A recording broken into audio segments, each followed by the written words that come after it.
Hi friends, मैं हूं हरीश। तो आज के वीडियो में हम बात करने वाले हैं कि फार्मास्यूटिकल केमिस्ट्री सेकंड, जिसका सबसे ज़्यादा आपको टेंशन है एमसीक्यू एग्जाम के लिए, उसका प्रिपरेशन किस तरह से करें, इसके बारे में डिटेल में जानेंगे। सो इस वीडियो को सभी फाइनल ईयर के अपने दोस्तों में शेयर कर देना, जैसे कि उन सबको इसका फ़ायदा हो जाए।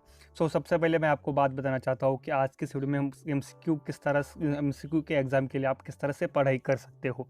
सब लोग आप क्या कर रहे हो कि सभी लोगों को एमसीक्यू दो, एमसीक्यू दो, एमसीक्यू दो।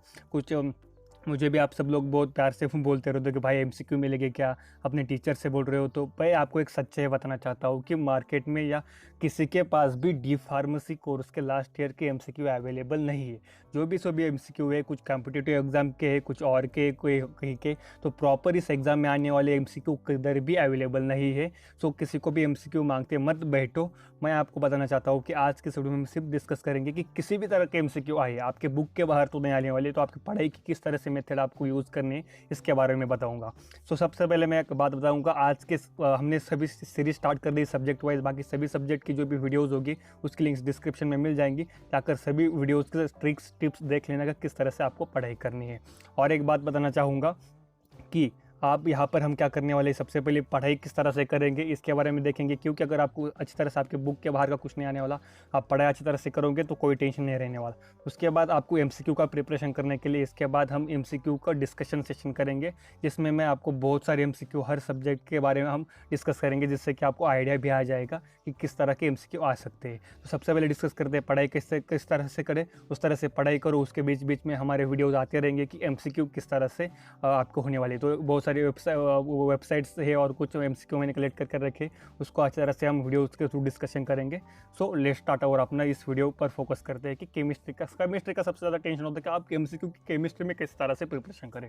तो मैं आपको बताता हूँ, सिंपल केमिस्ट्री का जो भी सभी है, इतना ज़्यादा टेंशन लेने की ज़रूरत नहीं। जो भी नॉर्मल स्टडी होता है उस तरह से स्टडी करनी। सबसे पहला टॉपिक है डेफिनेशन। तो जितने भी सारे डेफिनेशन है उन सभी डेफिनेशन को आपको हाईलाइट करके रखना है। कोई भी जो भी कन्फ्यूज करने वाले जो भी डेफिनेशन होंगे, मतलब जो दो सेम बहुत सारे डेफिनेशन होते हैं जो थोड़ा सा उसमें चेंजेस होता है, जिसमें कन्फ्यूजन होता रहता है, उन पर बहुत ज़्यादा फोकस करना है, क्योंकि उस पर एमसीक्यू आते रहते हैं। तो डेफिनेशन का पार्ट होगा। नेक्स्ट स्ट्रक्चर पर बहुत ज़्यादा आपको एमसीक्यू आने वाले। स्ट्रक्चर पर किस तरह से आएगी, जो भी आईयूपीएसी नोमेनक्लेचर है उसके बारे में आएगा, कॉमन नेम के बारे में आ सकता है, नंबरिंग के बारे में आ सकता है, स्ट्रक्चर नाम पूछ सकते हैं, नीचे स्ट्रक्चर सेलेक्ट करो या स्ट्रक्चर दिखाएंगे उसका नीचे ऑप्शन में नेम सेलेक्ट करो, इस तरह का भी पूछा जा सकता है। तो आपको स्ट्रक्चर वगैरह बहुत अच्छी तरह से करने, उस पर एमसीक्यू आने वाले।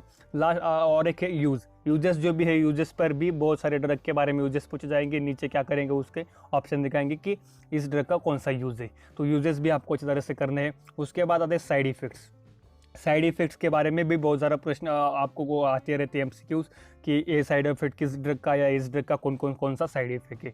सबसे मेन इंपॉर्टेंट ब्रांड नेम पर भी, मतलब मार्केटेड प्रिपरेशन भी पूछ सकते हैं या ब्रांड नेम। तो कन्फ्यूजन मत कर लेना, दोनों सेम होते हैं कि उस पर मतलब किस नाम से मार्केट में बेचा जाता है। मतलब पर्टिकुलर XYZ ड्रग है, उसका मार्केट में किस किस ब्रांड से नाम का ड्रग अवेलेबल है, उसके बारे में 4-5 ब्रांड नेम आपके पास होंगे। उसी ब्रांड नेम को आप याद रखो, मतलब देख लो, क्योंकि ब्रांड नेम पर भी क्वेश्चन आते हैं। मैकेनिज्म ऑफ एक्शन पर भी रीड कर लेना, उस पर भी अलग अलग ट्रिक्स के साथ क्वेश्चन पूछे जाते हैं। तो हम वीडियोस में देखने वाले कि मैकेनिज्म ऑफ एक्शन, नेक्स्ट जो भी आने वाले वीडियोस है उसमें देखने वाले कि मैकेनिज्म ऑफ एक्शन किस तरह से कवर की जाती है और उसमें किस तरह से क्वेश्चन पूछे जा सकते हैं। तो डेफिशिएंसी मतलब पर्टिकुलर XYZ ड्रग की डेफिशिएंसी क्या है और किस डेफिशिएंसी की वजह से कौन सा डिसीज़ होता है, इसके बारे में भी बहुत सारे क्वेश्चन पूछे जाते हैं।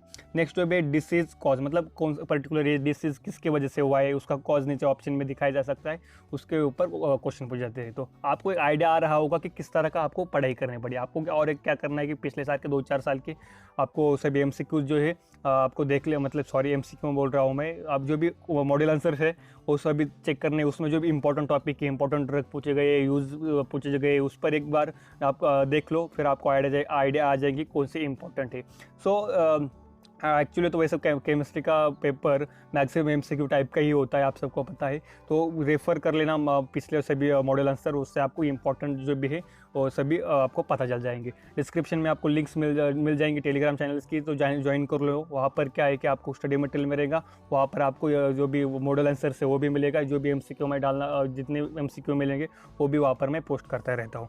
तो अभी डेरिवेटिव जो भी हो गए ड्रग के, कौन सा ड्रग किसका डेरिवेटिव है, इसके बारे में सवाल आते हैं, ब्रांड नेम्स के बारे में आते हैं, थे, सिंथेसिस के ऊपर भी बहुत सारे क्वेश्चन पूछे जाते हैं यहाँ पर। सो इस सारा के मतलब क्या है कि आपको यहाँ पर सभी मतलब पॉइंट ऑफ व्यू से स्टडी करने की एमसीक्यू किस तरह से आ सकता है। अभी आपने ओवरऑल जान लिया कि आपको पढ़ाई किस तरह से करनी है। सिंपल आपके नोट्स बुक्स लेने और पढ़ाई स्टार्ट कर देनी है, ज़्यादा कोई और टेंशन लेने की ज़रूरत नहीं है। और मैं आपको अभी एमसीक्यू प्रैक्टिस लेने वाले हैं, पर मैं आपको एक बात बताना चाहता हूँ कि वैसे तो हमें कोई किसी को भी पता नहीं, खुद यूनिवर्सिटी के पास एमसीक्यू नहीं, इसलिए तो इतने दिनों क्वेश्चन बैंक नहीं दे रहे हमें। तो मेन प्रॉब्लम क्या है कि आपको स्टडी करनी बुक से, उसके बाहर का तो कुछ नहीं आएगा ना। सो आप क्या करोगे, कोई किसी का एमसीक्यू करते बैठे होंगे, वही नहीं आए तो क्या करोगे, इसलिए पूरी डिटेल स्टडी करोगे और हो जाएंगे। आपको स्पीड में रीड करते रहना है और अपने नोट्स बनाने हैं शॉर्ट में, पेजेस पे अगर हो सके, वरना नहीं तो आप हाईलाइट करके रखो। ये सबसे बेस्ट वे। अगर आपको वीडियोस पसंद आ रहे हैं तो कमेंट बॉक्स में ज़रूर बताना, मुझे भी मोटिवेशन मिलता है आपको इस तरह से गाइडेंस देने के लिए। So thanks for watching video, मिलते हैं नेक्स्ट वीडियो में, बाय।